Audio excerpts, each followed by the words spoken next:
السلام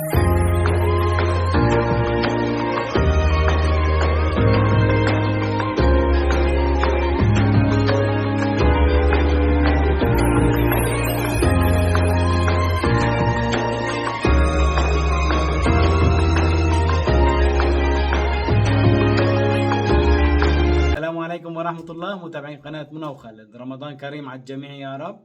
طبعا فيديو اليوم تنزين البيت، تنشوف كيف تكون الصالون. تعبتي؟ ايش ثاني انت تساعدين مع تعبت بعد ما سوينا شيء؟ كيف تعبتي بعد ما سويتي؟ يلا نسوي تنزين الصالون، تنشوف كيف تكون قبل وبعد. اوكي انا وانت وخالد ومنى. طبعا هاي الصالون قبل تنشوف قبل وبعد، يعني قبل ما نزين، بس هاي قبل ما نزين طلعوا منى وخالد قساوة بلشوا بالتزيين، بس طلعوا بابا سويتن صار صانع بعد اللي ورا هيك ساعة نتعذب بتركيبه. ها اي والله يعني اول ما طب كيف فكيتن؟ مو على اساس نساوي نحن مع بعض. سوزامن هاي من هيك سواها انت امينه؟ هي مني هاي هي انت سويتي. منى ليش هيك سويتيها؟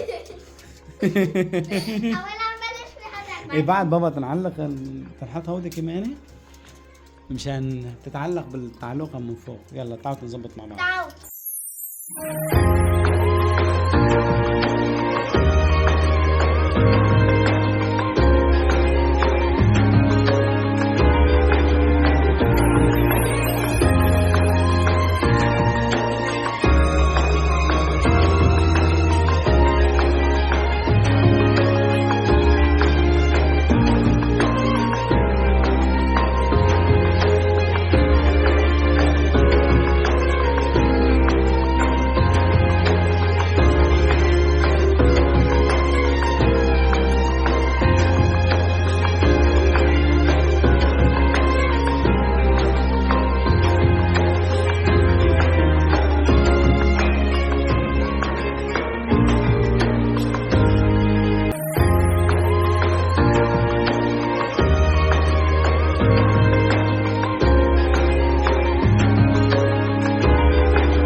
هيك صحن تمر وشاي، يعني نضيفها فيها. ضيافة.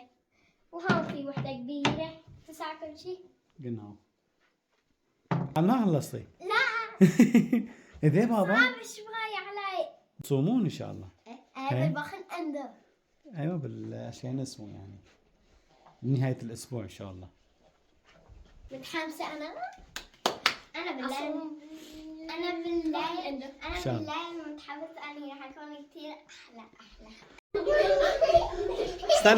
استنى شوي. استنى امينة خالد استنوا. هيك خلصنا الزينة، ولحتى امينة وخالد هاي كمان يلبس كنزته. وامينة ايش هالكنزة؟ ايش مكتوب عليها؟ هي ايش مكتوب؟ رمضان كريم. ايوه مكتوب عليها. وهي كنزة منى كمان، في انا كمان بس هيك خلصنا. يعني نحن الزينة ما راح تبين الصالة مشان اذا شغلنا الضوء المساء، بس صار المساء يبينون لحتى هاي الحبل.